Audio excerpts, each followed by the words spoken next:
Bienvenidos a La Consulta, el espacio que cada semana dedicamos a la salud, la belleza y el bienestar. En esta ocasión recordamos cómo conservar y utilizar correctamente nuestras lentes de contacto para contar con todas las garantías para que nuestros ojos no sufran. Visitamos la Clínica Odontológica Corporación Dental para conocer en qué consisten los implantes dentales, sus beneficios y cómo paliar las posibles molestias que su colocación pueda originar. En nuestra consulta veterinaria de hoy hablamos de los síntomas que caracterizan la inflamación de las glándulas anales de nuestros perros, de la mano de la veterinaria de la Clínica Vázquez, María Vázquez. Y también en este capítulo conocemos a Ascensión Ramírez, una psicóloga especializada en hipnosis que ofrecerá en el Centro Lauría el próximo viernes 26 de octubre varias sesiones para conseguir adelgazar y dejar de fumar. Con ella comenzamos la consulta. A ver, el trabajo con hipnosis es un trabajo en el cual se induce a la persona a entrar en un estado natural del cerebro, pero de manera voluntaria.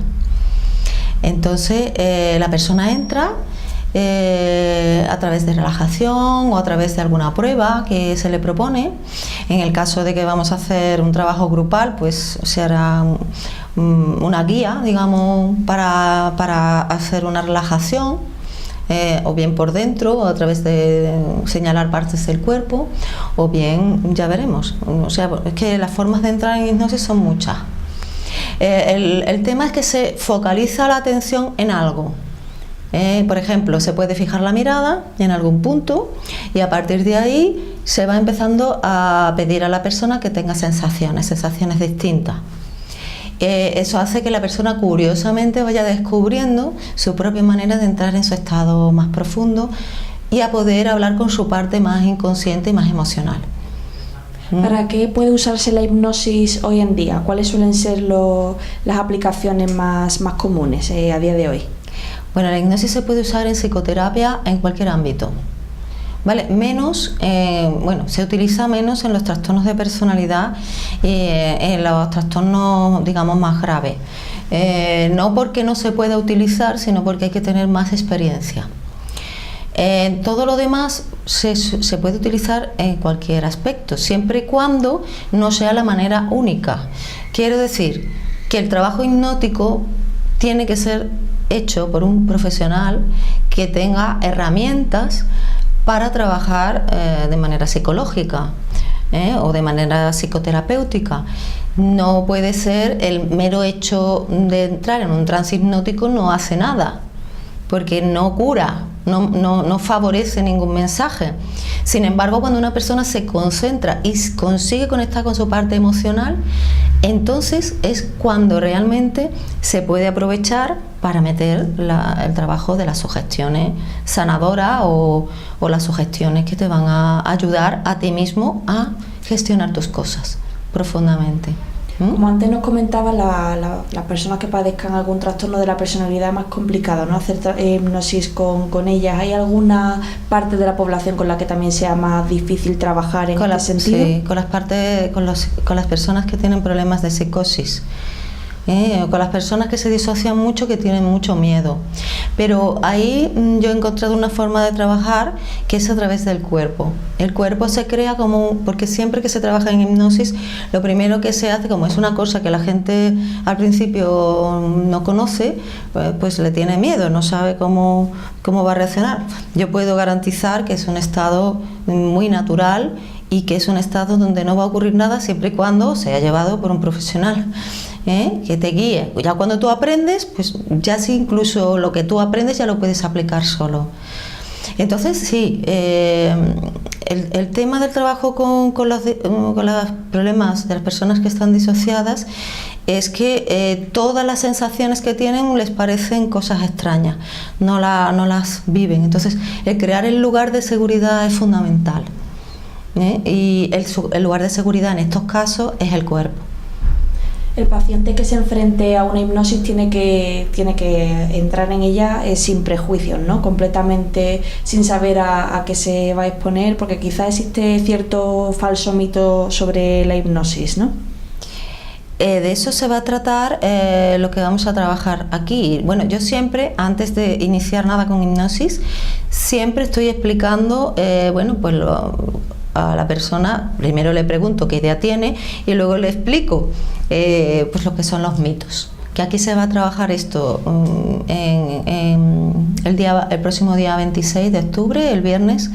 Vamos a tener una jornada de puertas abiertas donde se va a presentar los 2 tratamientos que propongo aquí para Ronda, que es un tratamiento para dejar de fumar y un tratamiento para adelgazar. Y justamente pues eso, vamos a tratar ese día del tema de la mitología que hay con respecto a todo esto, los miedos. Es una ocasión única para que la persona venga, pregunte, podamos hacer alguna prueba y se va a encontrar en un lugar muy tranquilo, muy sosegado cuando se dé cuenta de lo que es. Realmente se ha descubierto que en el estado hipnótico la sensación de relajación, a pesar de que haya emocionalidad, es decir, puede haber miedo, puede haber susto, puede haber todo, la sensación al salir es de plena relajación. O sea que es una calma y una tranquilidad que la gente puede someterse. Es un estado maravilloso, la verdad. Yo diría, y lo dice más de un autor, que la hipnosis es la meditación de Occidente. Porque en Occidente todos queremos hacerlo todo con mucha prisa. Entonces la hipnosis acorta, son para mí atajos para llegar a los mismos sitios que a veces otro tipo de estrategias, que no dejan de ser, digamos, usar las mismas vías en el cerebro. La meditación y la hipnosis usan las mismas vías en el cerebro, encienden las mismas áreas. Únicamente que la hipnosis amplía un poquito más la imaginación, porque no es que el terapeuta haga las cosas por sí mismo, es decir, yo no voy a meter a las personas, no las voy a programar, yo por lo menos no trabajo así, ¿vale? No trabajo ni con protocolos ni con programaciones, pero sí voy a hacer que la persona se implique e interactúe conmigo. Al interactuar conmigo, esa persona está creando, por eso el área del cerebro que se encarga de la imaginación se activa. Y el trabajo realmente es eficaz. Cuando uno desarrolla la imaginación profunda y trabaja con los sentimientos de lo que trae el cerebro en el momento presente, ahí es cuando empiezan los cambios, los grandes cambios. Y no con alguien que te duerme o que te deja en un estado de relajación. Yo he probado hipnosis de todo tipo, llevo desde el año 2001 haciendo trabajos con hipnosis y a mí la gente, como yo los tumbe y como yo los ponga muy cómodos, bueno, a mí me ha pasado que me han hecho terapias así, me he dormido y así no vale, hay que interactuar. El trabajo es, yo propongo y tú intentas seguirlo. Sí es cierto que el trabajo hipnótico no es lineal, es un trabajo, como yo digo, como de ondulación, como un delfín que sube y baja. Siempre esto lo explico, es una imagen. La persona a veces está más atenta porque la atención se va perdiendo y a veces se desatiende, pero no importa porque a nivel inconsciente está recibiendo perfectamente los mensajes y trabajando con lo que quiere trabajar. Y sobre todo lo más importante, que la persona tenga la verdadera intención de querer modificarse, de querer evolucionar. Y es un estado fantástico. Yo también uso la hipnosis en el plano transpersonal, que también se utiliza. Yo lo trabajaré en estos tratamientos. Ascensión, como nos comentabas, en el Centro Lauria vas a llevar a cabo pues algunos talleres concretos de hipnosis dedicados para dejar de fumar y para adelgazar. Háblanos de estos diferentes tipos de hipnosis. Al fin y al cabo, como comentabas, es un proceso, ¿no? Y es fundamental la voluntad del paciente para aplicar esas instrucciones del guía que lleva la hipnosis a cabo, ¿no? Claro, lo que vamos a hacer aquí es la presentación de 2 tratamientos en grupo, ¿vale? Entonces el primero es el de dejar de fumar, que se va a trabajar en un paquete de 3 sesiones. El día 26 estaré aquí para concretar todo eso y la gente está invitada a venir para, si quiere dejar de fumar, que venga a las 4 de la tarde hasta las 5:15, el día 26, que es viernes, ¿vale? 26 de octubre. Y para adelgazar, la gente que quiera venir para informarse de todo y vamos a hacer una pequeñita prueba y todas estas cosas, pues vendrá a las 6 menos cuarto y terminaremos a las 7.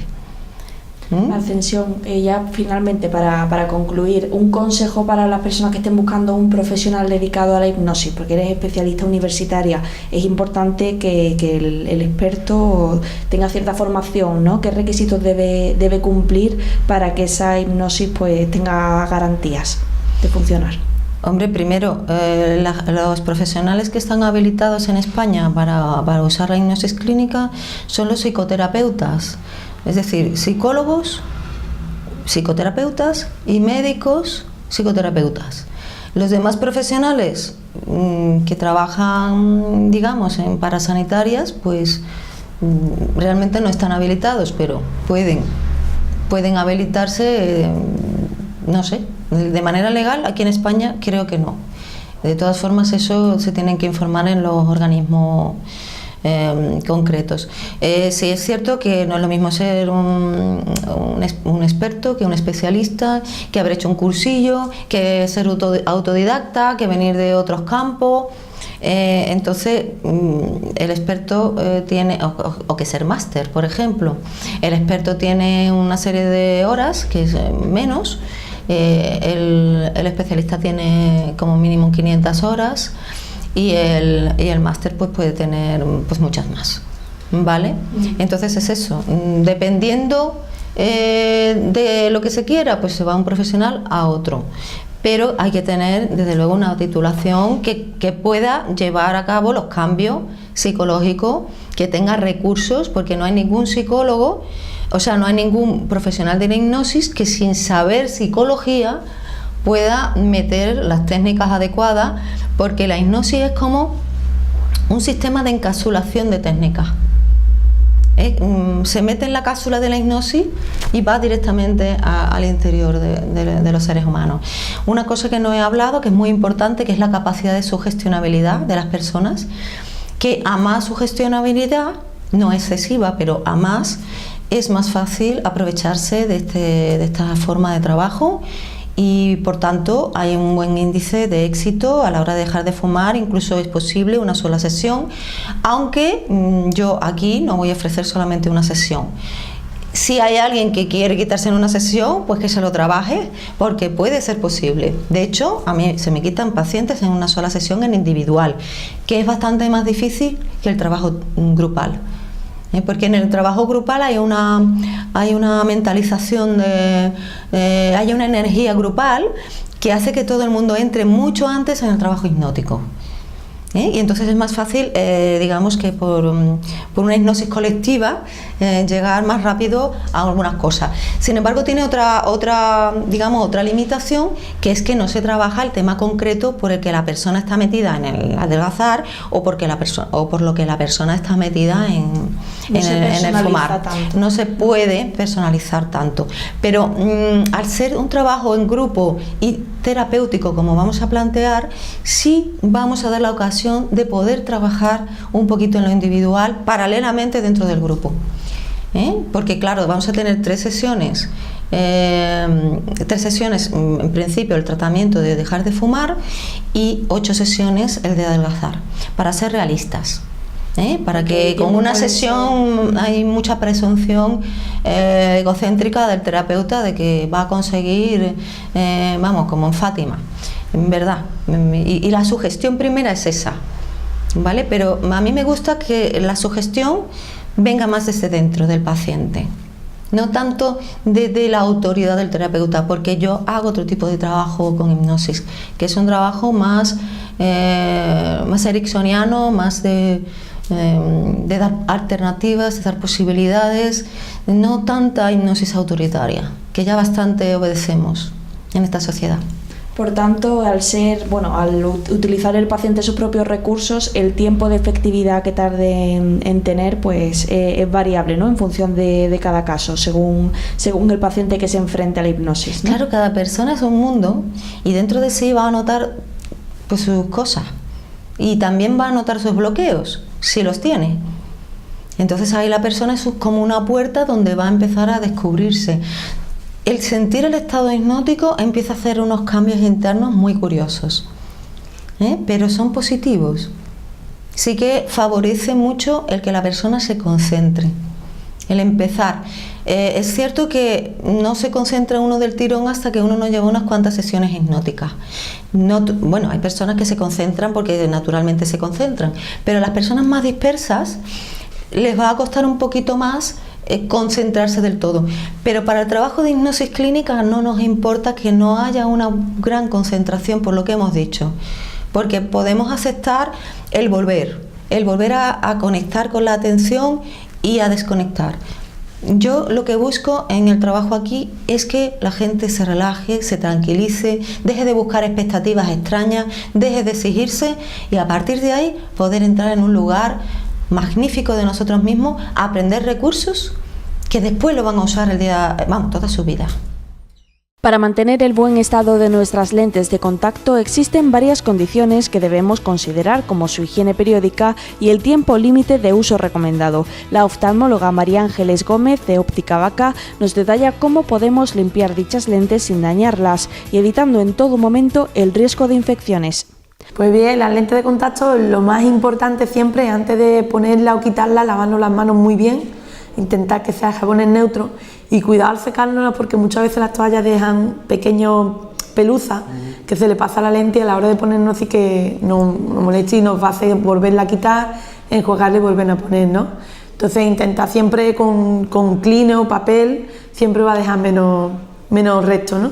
Eso es lo más importante. Después, el uso de la lente, otra de las cosas súper primordial es estipular, o si la lente es mensual, utilizarla 30 días. Si es diaria, me la pongo por la mañana y cuando termine el día la tiro. No intenta usar más tiempo de la cuenta de lo recomendado las lentes, ¿no?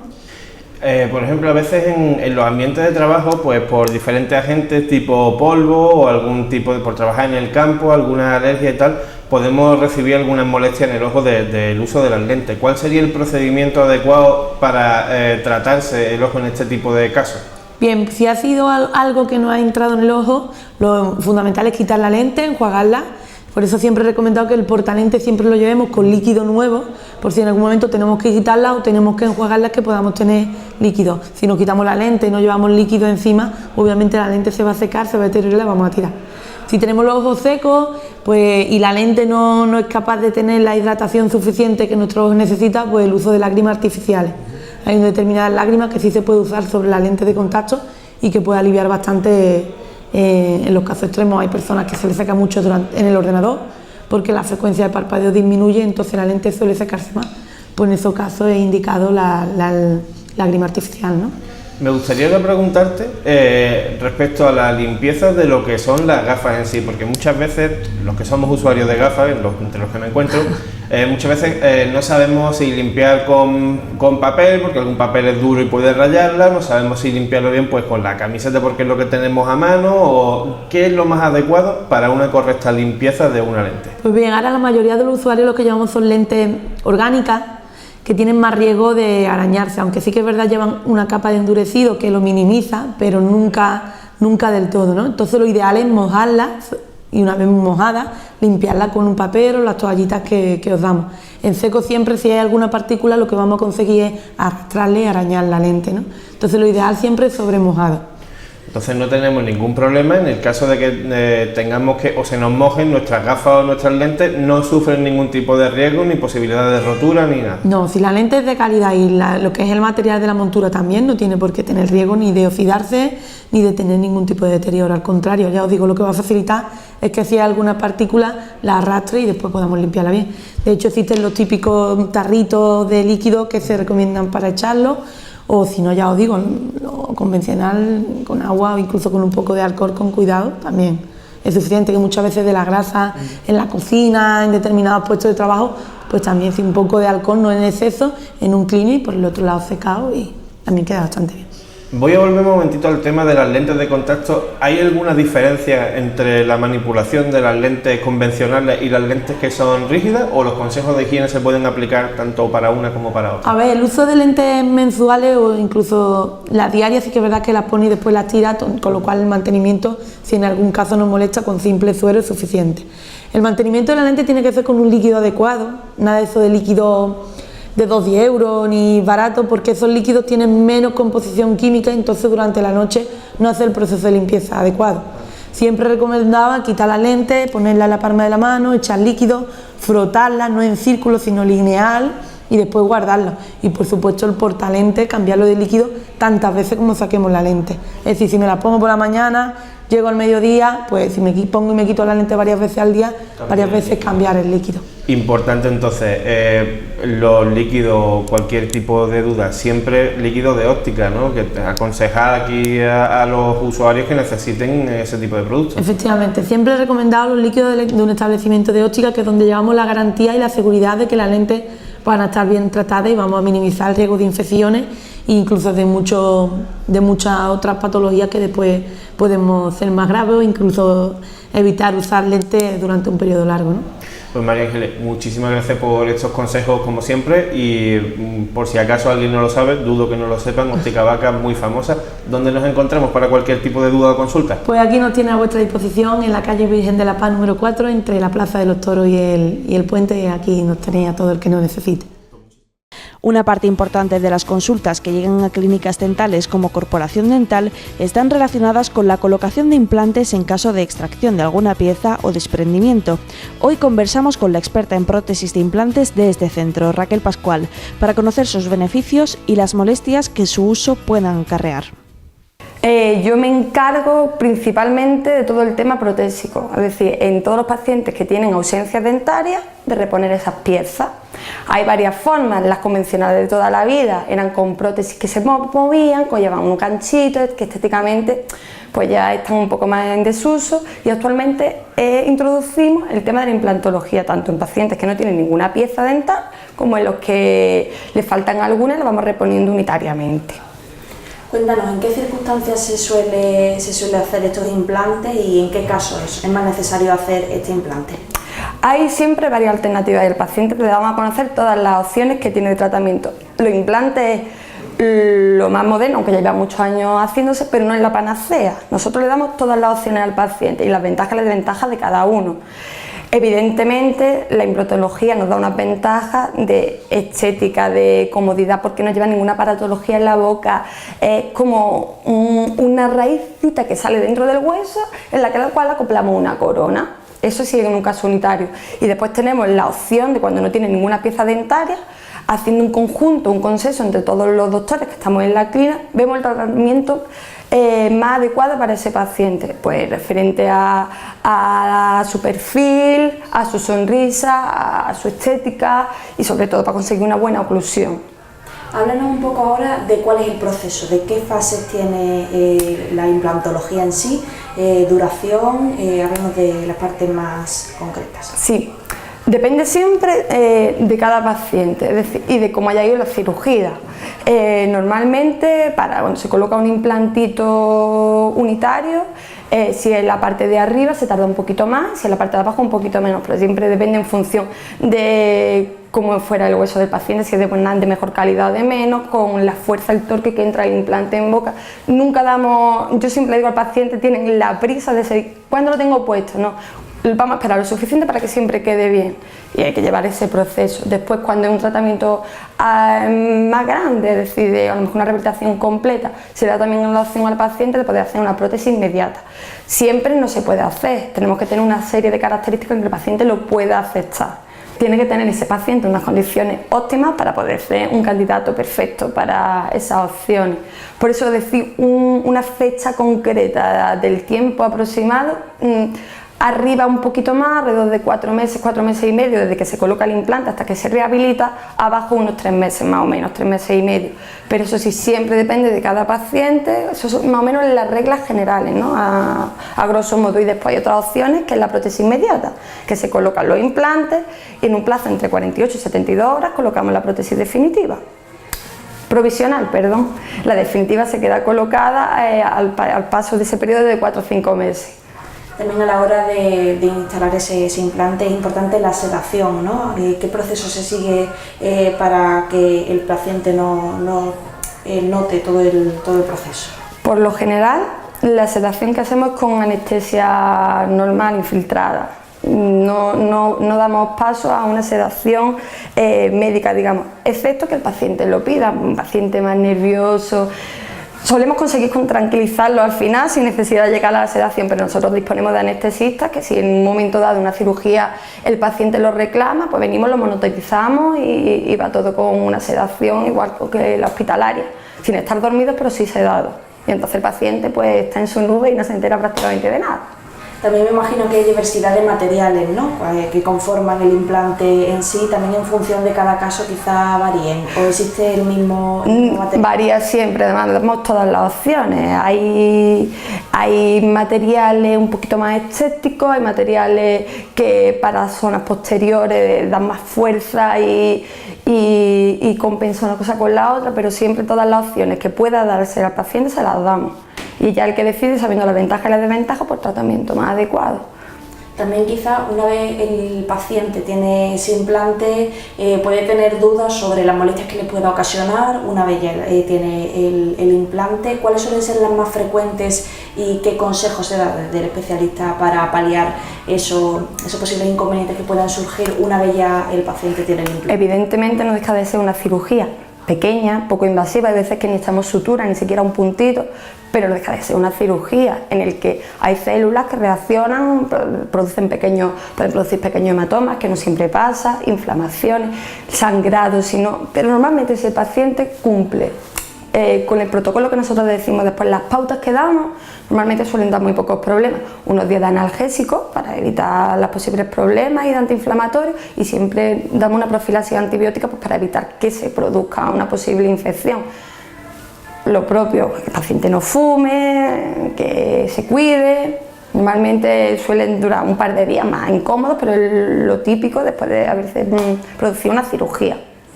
Bueno, Raquel, y para obtener más información sobre estos implantes, para pedir cita, ¿dónde os podemos encontrar? Pues estamos en la carrera Espinel número 66, aquí en Ronda, y encantado de darle todas las opciones posibles que tienen para mejorar su salud bucal. Aquí estamos dispuestos a lo que necesiten, darle toda la información necesaria y conocer todas las opciones. Yo siempre lo digo, no hay una mejor opción para todo el mundo, ¿no? Cada paciente, cada persona tiene unas características especiales y requiere un tratamiento individualizado. No 8 implantes es lo más caro, digamos entre comillas, es lo mejor, no. Hay pacientes que a lo mejor con menos cantidad de implantes conseguimos darle una mejor solución porque conseguimos mejorar su estética, su sonrisa, la forma de masticar lo conseguimos hacer mejor, por lo que cada persona es un mundo y necesitan conocer su mejor opción, y aquí estamos dispuestos a dársela.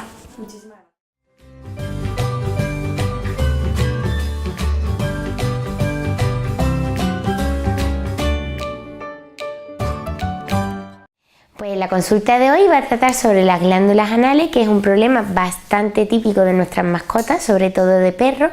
En gatos raramente se produce una infección o una dolencia en las glándulas anales, pero en los caninos sí que es verdad que es bastante común.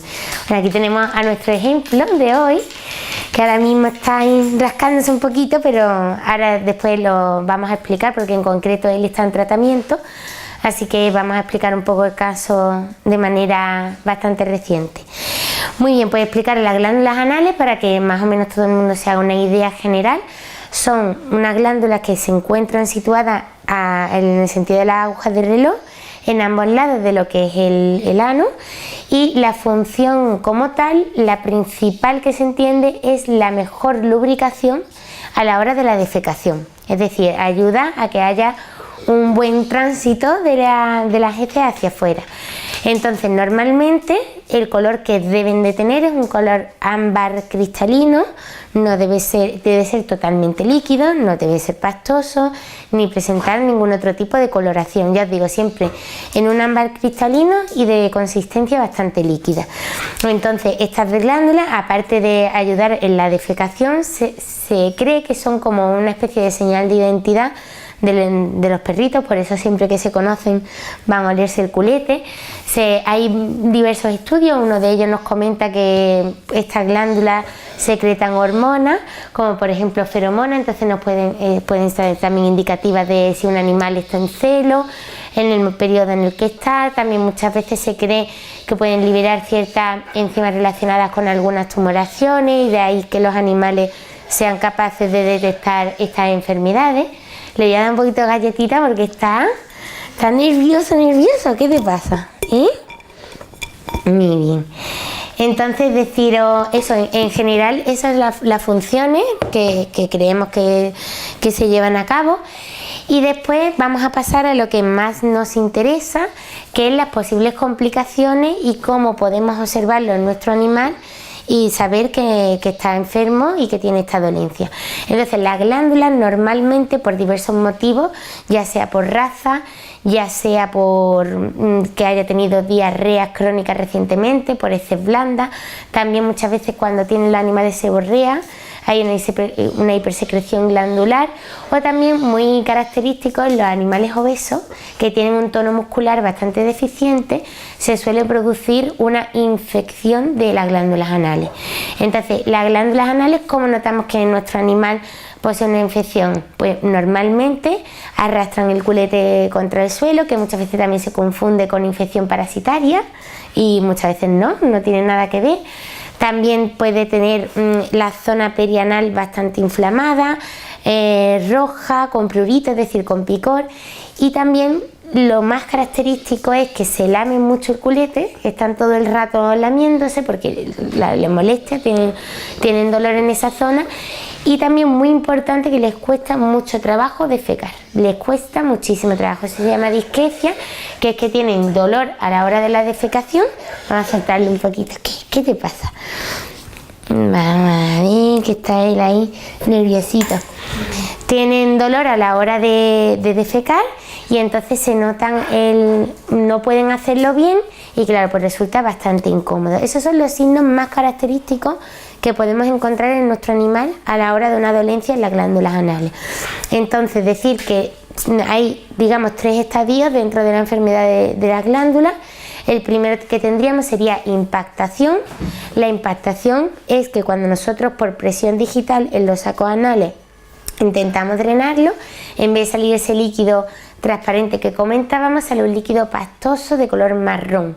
Entonces normalmente nos cuesta bastante trabajo por presión digital expulsar el contenido hacia afuera, y ese, digamos, sería el primer estadio.